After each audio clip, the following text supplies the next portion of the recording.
So what's up mga DJ? So meron tayong i-repair na mixer. Yan o. So Juson Jet6. Yung issue nito mga DJ is yung lift channel is mahina na. So mahina yung kanyang peak, yung signal niya. Testing natin. Yan. Then itong push button ng mode is kailangan ilong press na natin kasi may diferensya na din. Kailangan lakasan natin pag pindot para ma-connect siya. Di pa.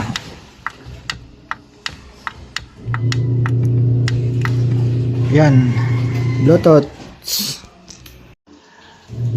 So yan, connected na siya sa sa Bluetooth. So testing natin. So dito sa left channel is okay naman yung niya, signal.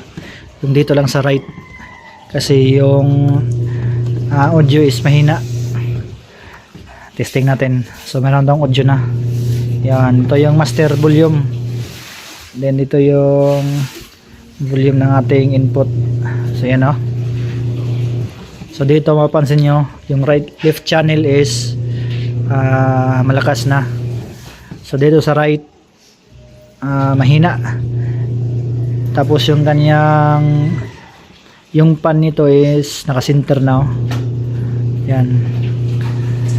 Lalakas lang dito yung output sa right kapag binulyum na talaga natin no. Yan.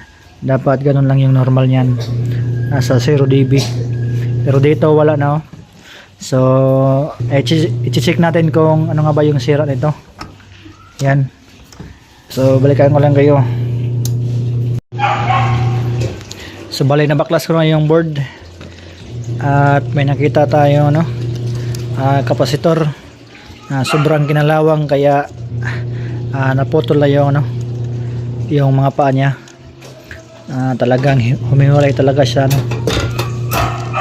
humiwalay siya dahil sa kalawang. So yan try natin linisan bago natin palitan. So yung value nito is 47 UF by 25 volts. So palitan muna natin kasi baka ito lang yung dahilan kaya naging mahina tong kabilang channel. So palitan lang natin to. Hanap muna tayo ng pisa. So yan mga DJ. So natapos natin na i-repair yung ating mixer na Juson Jet6. Na yung issue ay itong channel na to. Itong right ay mahina yung signal. So malalaman naman at yung indicator dito is mahina talaga. So yung left channel is okay naman. So kaya ni-repair natin to. So sa ngayon napalitan na natin. Ito lang yung issue nito, kapasitor. Kaya siya naghahaming kasi mayroong humming din yung mixer natin. Then pinalitan natin to 25 volts to na 47 UF. So pinalitan natin ng 16 volts na 47 UF. So, ito lang yung available. So dito naman pagkabit ko nito ganun pa rin, yung right channel is mahina pa rin kaya nahuli rin natin yung problema talaga. So dito yung sa pan niya ito. So itong pan ay parang ito yung balance.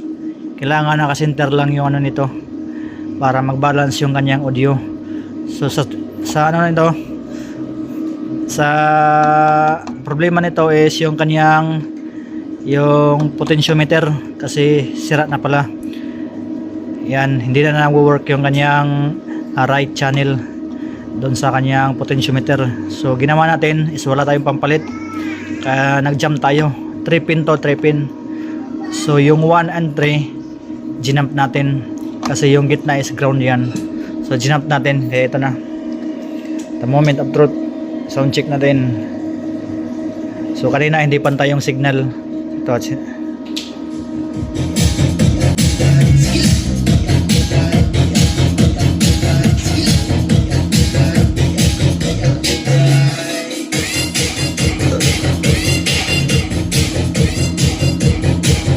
Diba? Ano din?